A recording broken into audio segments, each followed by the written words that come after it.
बोलो द्वारकाधीश की जय।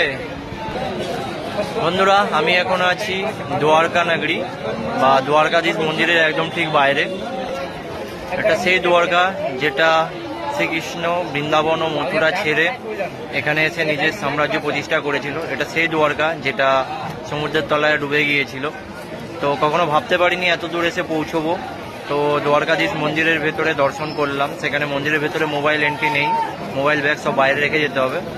বাট মন্দিরটা দেখে সত্যি মনে হচ্ছে যেন মানে আগেকারের নিদর্শন একটা কিছু আছে, অসাধারণ কারুকার্য।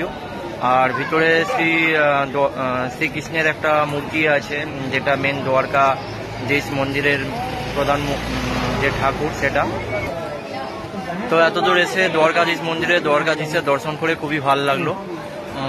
এখানে আরও ঘোরার অনেক জায়গা আছে, তো একটু একটু করে সবই ঘুরে দেখবো। টাটা।